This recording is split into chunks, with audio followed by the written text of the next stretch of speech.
And coming to me movie music విషయానికి వస్తే తమన్ గారు ఇచ్చారు అండ్ రామజోగ శాస్త్రి గారు మొత్తం పాటలు ఆయనే రాశారు కదండి. మొత్తం ఆయన రాశారు, సింగిల్ కార్డు శాస్త్రి గారు. ఓకే. సో ఈ మ్యూజిక్ విషయానికి వస్తే అన్ని మూవీస్ చేస్తూ ఉంటారు, ఒక్కొక్క మూవీకి ఒక్కొక్క కైండ్ ఆఫ్ ఫ్లేవర్ ఉంటుంది. So you go and describe చేస్తారా నాకు హీరో క్యారెక్టర్ ఇది ఇలా కావాలి అని? స్టోరీ సిచ్యువేషన్స్ యూజువల్లీ ఎవరైనా any director music director story చెప్తారు. అలాగే తనకి నేను స్టోరీ ఇక్కడ హైదరాబాద్లో స్టోరీ చెప్పాను. స్టోరీ అయిపోయిన వెంటనే ఆ సందర్భానికి జిందగీ నా మిలేగి దొబారా ఈ వర్డ్ ఏదో చెప్పాను నేను. ఆయన మైండ్లో రన్ అవుతున్నా, స్టోరీ అయిపోయేసరికి హమ్ చేశాడు. సో అది okay, first tune okay. Second వచ్చేసరికి ఆ సినిమాలో బ్లాక్ అండ్ వైట్ బస్తీ మాదర్ అనేది దానికి సందర్భం చెప్పాను, దానికి కొంచెం టైం తీసుకుని అది చేశారు. అలాగే ఏ సిచ్యువేషన్లో ఎలాగ, ఎస్పెషల్లీ బోలేరా మాత్రం నేను కొంచెం చెప్పాను, ఈ సిచ్యువేషన్ ఈ సందర్భం నాకు కొంచెం ఇంపార్టెంట్, ఎందుకంటే ఇందులో హీరోయిన్స్ ఉండబోతున్నారు, కొంచెం గ్లామరస్గా చూపించబోతున్నాను. సెకండ్ హాఫ్లో వచ్చి ఒక వెట్ సాంగ్, ఇది చాలా రొమాంటిక్ సాంగ్, చాలా బాగుండాలి అని పర్టికులర్గా చెప్పడం జరిగింది. బీజిఎమ్స్ కూడా ఇలా ఉండాలి నాకు. అంటే నేను హై స్పీడ్ విజువల్స్ తీయడానికి, అమ్మాయిల్ని అందంగా చూపించడానికి, పాటను అందంగా తెరకెక్కించడానికి కావాల్సిన మూడ్ క్రియేట్ చేయమని చెప్పాను. సో దాని ఇంకా ఆయనకి ఏముంది, ఆ బోలరామ్ లాంటి సాంగ్ ఇచ్చేసారు.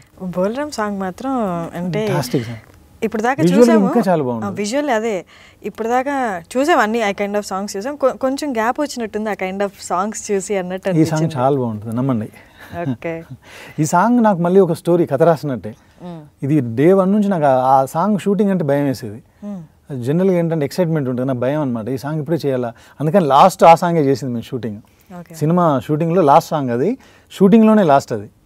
ఎందుకంటే పోస్ట్పోన్ చేస్తూ వస్తున్నాను, ఇప్పుడు ఇది కాదు ఇంకేమైనా విజువల్స్ మంచి విజువల్స్ వస్తాయా, అలా పోస్ట్పోన్ చేసుకుంటూ వచ్చి లాస్ట్లో షూట్ చేశాను. భయం ఎందుకంటే దాని మీద నేను చాలా హోప్స్ పెట్టుకున్నాను, ఎందుకు బాగా తీయాలని.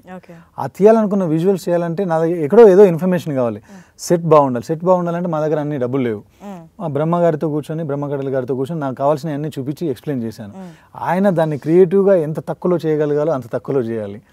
కాస్ట్యూమ్స్ వచ్చేసరికి ఏవేవో రెఫరెన్స్లు ఇస్తుంటాను నేను, వాటిని ఒక దానిపైకి తీసుకొచ్చేయాలి. అలాగే ఆ సాంగ్లో వాడిన ప్రాపర్టీస్ కానివ్వండి, చూడబోయే ముందు ఎందుకు కానీ ఇలాంటివన్నీ నేను పర్టికులర్గా చేశాను. అది దానికి తోడు అమ్మాయి ఏంటంటే క్యాథరిన్ తన బాడీ మీద వర్కౌట్ చేసింది, నాకు కొంచెం అక్కడ లీన్గా స్లిమ్గా కావాలి.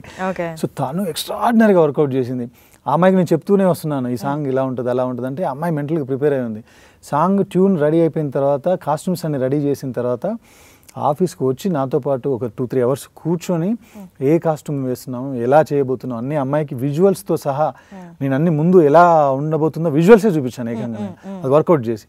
ఆ అమ్మాయి చూసి ఇన్స్పైర్ అయిపోయి తను కూడా అంతకుముందు చెప్పాను కదా, మార్నింగ్ 5 o'clock వచ్చి నెక్స్ట్ మార్నింగ్ 5 వరకు అలా కంటిన్యూగా షూట్ చేసిందని. ఆ అమ్మాయి హార్డ్ వర్క్ 100% అమ్మాయికి చాలా పేరు తీసుకురాబోతుంది. ఓకే.